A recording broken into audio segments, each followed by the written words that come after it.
Hello everyone, and thank you for your patience as we work through today's events. My name is Kevin Best. I'm the Senior Director of Media Relations here at Chapel Hill. We have a number of folks here with us, and a few of them will take a few of your questions and discuss today's incident. We have University of North Carolina Chancellor Kevin Guskowitz, UNC Chief of Police Brian James, Chapel Hill Police Chief Salisa Leahy, Orange County Sheriff Charles Blackwood, Commander Freddie L. Johnson, Jr. of the North Carolina Highway Patrol, Secretary Eddie Buffalo, Jr. of the North Carolina Department of Public Safety, Special Agent in Charge Bob DeWitt of the FBI, Orange County District Attorney Jeff Neiman, and UNC Board of Trustees Chair David Bolick, Jr. We know there'll be a lot of questions, and we'll take a few, but please understand this is an ongoing investigation and questions will be limited. We'll start with Chancellor Guskowitz. Thank you all for being here today. This is truly a tragic day for our campus community. Chief James will give more details on the ongoing investigation, but this afternoon, shortly after 1 p.m., UNC police were notified of shots being fired in Cottle Laboratories on our campus. The suspect was eventually apprehended and is now in custody. I'm grieved to report that one of our faculty members was killed in this shooting. This loss is devastating, and the shooting damages the trust and safety that we so often take for granted in our campus community. We will work to rebuild that sense of trust and safety within our community, and our hearts are with the family of our fellow faculty member, those who are personally connected to the victim, and those traumatized by this senseless act of violence. In response, we have canceled classes for the rest of today and have canceled classes for tomorrow. We've sent an email with resources for our students, faculty, and staff. More information will be provided on additional services for our campus community. I'm grateful to our Emergency Operations Center, UNC Police, for managing this situation so effectively and keeping our community safe. I'm also grateful to our faculty, staff, and students for their effective cooperation during this event today. It's why we have an emergency action plan with an active shooter protocol that's practiced regularly, and because of that, this situation played out as best as we could have asked for today. I hope that you'll join me in praying for the victim's family, and every member of our Carolina community. And I encourage our community to come together during this difficult time. I'm now going to turn it over to Chief James to give you additional details on what happened today and his department's impressive response in keeping the rest of our campus safe. And I also want to thank the other law enforcement agencies, many of whom are here today, for the role that they played in keeping our community safe. Thank you.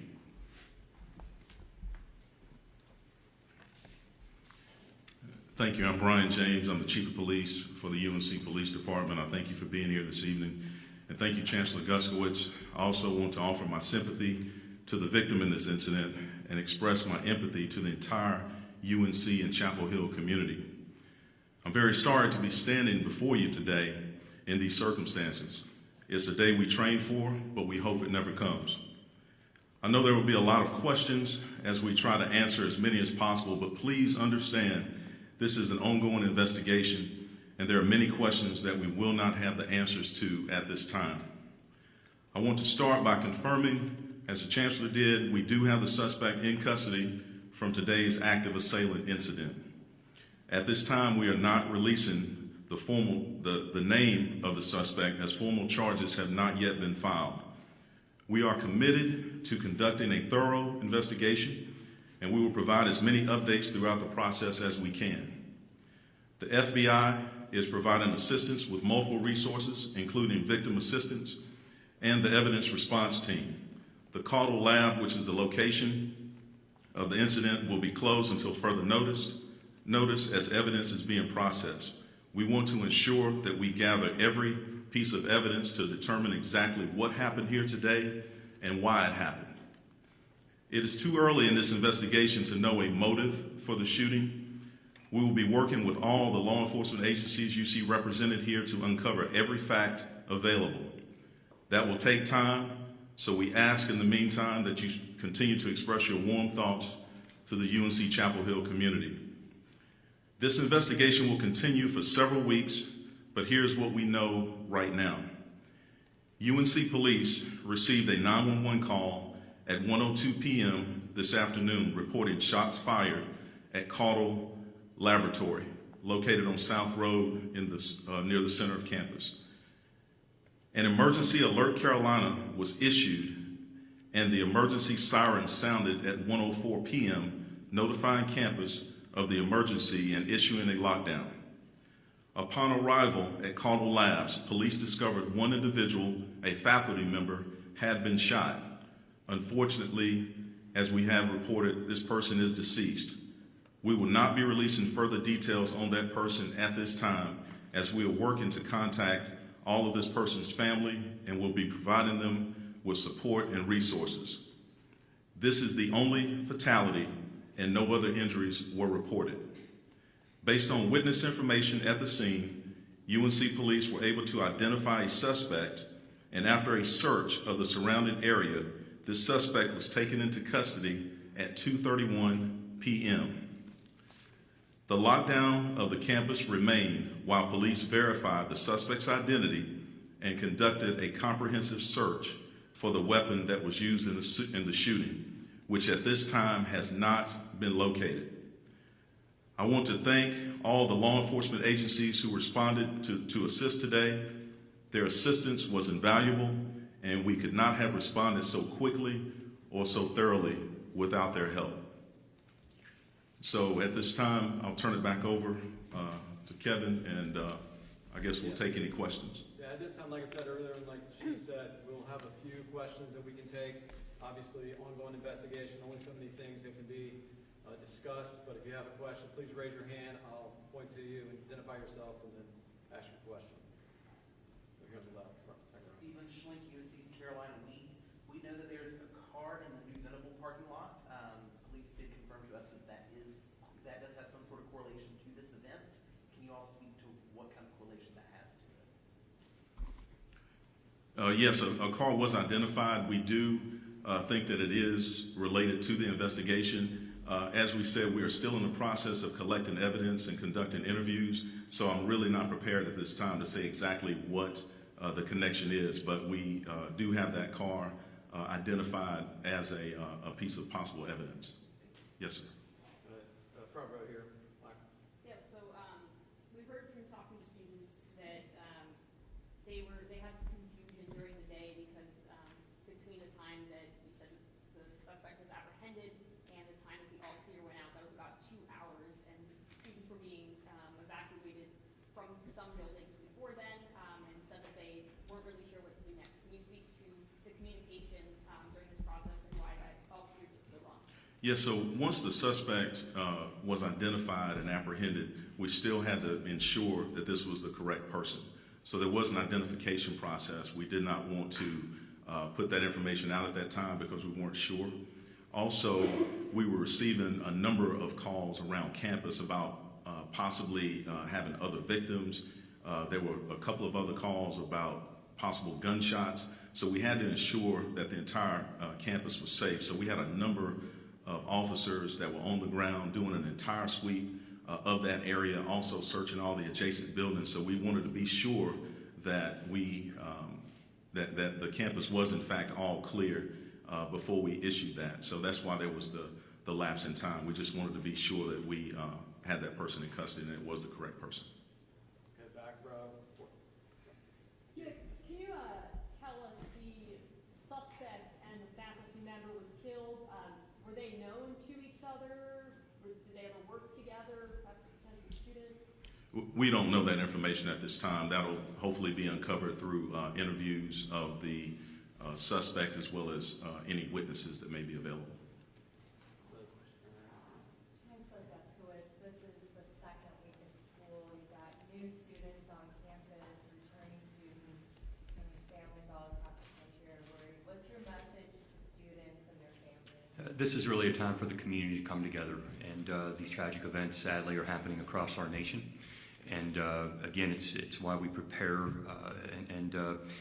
talk about a sense of community. And so right now, that's what my thoughts and prayers are with, obviously, the victim and his, the victim's family and friends and colleagues and students who are part of that department. And so we hope our students will access the resources that we're making available and come together in a really important way for the campus right now. As an observer, can you tell us about how the suspect was apprehended and where exactly he was apprehended? Were there any tips that came in? Were there any reports? So we did a comprehensive search of campus as well as surrounding areas. So at this point, I am not prepared to say how he was apprehended, but we are sure that it's him, and we were able to verify that. In the back row, right? I spoke with several students, one of them, this is for Chancellor. She had said that the faculty had essentially told the students to make personal decisions on what to do next. She had said that she had hid in a closet. A lot of people were calling their parents saying goodbyes. I know you had mentioned that there is an active shooter kind of protocol put in place, but it seems that some of that maybe got lost in confusion today. And I know this is a scary kind of incident, but what is that protocol? And again, they were told that they needed to make a personal decision. I'm very pleased with how the protocol was carried out today. I had a chance to go over, along with the provost and others, to talk with the faculty who were there in the building at the time of the shooting and some of the students, and they're certainly traumatized, but I want to commend those who were in the building, ensuring that they were doing everything possible to ensure the safety of those students and faculty and staff that were in the building. And so, again, even the best laid plans, as you know, and protocols, sometimes they don't play out as you'd like to, but I'm very pleased with what we know at this point. We'll have an opportunity to review that, learn from the investigation and questions that are being asked, and certainly put improvements to that if need be. Back left. Yes, how helpful is it to have the suspect alive? Well, we certainly want an opportunity to interview the suspect if that's possible. And to actually have the suspect in custody gives us an opportunity to figure out the why and even the how, and also helps us to uncover a motive and really just why this happened today. Why today? Why at all? And we want to learn from this incident, and we will certainly work to do our best to ensure that this never happens again on the UNC campus. And I think that that information that we could glean from the suspect is very important as we move forward. Oh, okay. You said you're looking for a weapon. Is it a firearm? Do you know what type of firearm? Is it too early to tell if the suspect has legally obtained a firearm? We are looking for a firearm. It is too early to determine if the firearm was legally obtained, and not prepared at this time to say exactly what kind of weapon it was. Back row middle. Yeah, there were reports earlier this afternoon about possibly some other suspect being taken into custody. Was that an error? And can you kind of talk about what happened there? Yes, so there was another person that was detained, and we determined very quickly that that was not, in fact, the suspect. Here in the second row. Hi, can you tell me what criteria led to that arrest and then let go of that first initial suspect and why that mistake was made, or how, if you have any insight on that? That was based on just the description that we were given of the suspect and that person being in close proximity of the incident. Third row, Malik. I know you said you guys are looking to speak to the suspect to try to ascertain the motive, but is there anything that you can share at this time as to, what might have led to this? We really don't know until we speak with the suspect. That's my best answer I can give you now. We really do want to know the why in this case and what led to it. All right, this certainly won't be the last update we have, so we'll only take a few more questions over here on the left. Folks, we have some students right here in the front row who live through this. Thousands out there who want to hear from you today. What can you tell them directly to help us move on? First of all, I'm sorry because I know so many of you are feeling uncertain about your safety right now. And again, we have very good protocols in place. There's nothing more important on our campus than the safety and well-being of our community members, and certainly our nearly 30,000 students are at the top of that list alongside our faculty and staff. So we're here for you. I'm pleading with you to use any of the resources that you may need, and we'll come together as a community to ensure your safety and the safety of anyone who visits our campus here in Chapel Hill. Chancellor, can you specify what kind of training faculty and students get when it comes specifically to active shooter situations? Can you elaborate a little bit on that? So we have an emergency action plan, and active shooter training is part of that. And so we, about a year ago, we rolled out a program by which, and I'm going to ask Chief James to say a little bit more about it, along with Daryl Jeter, who I know does an incredible job of running our emergency operations center. And there are specific guidelines provided to faculty for the specific classrooms and laboratories in terms of how to go about doing this. Now, it's every classroom, every laboratory, every auditorium is slightly different in terms of how you would lock down a facility, but we're doing the very best that we can. And again, I'm proud of the fact that our Emergency Operations Center took this very seriously, learning from some of the tragedies that have happened on other campuses, and we all have to learn from one another. But Chief may want to say a little bit more about the specifics.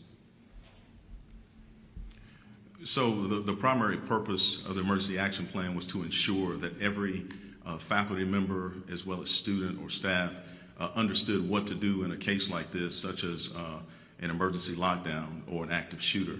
Another layer that we've done from the University Police Department, we've done a number of security surveys across campus to find out how to better secure various buildings on campus. As you know, the buildings range in age on this campus, and so each building can be very unique in how you actually lock it down. So it was important that every member of the organization of UNC assigned to those various buildings understands how to lock down a classroom or any type of structure that they're in, and know where the best places are to go in case of a lockdown.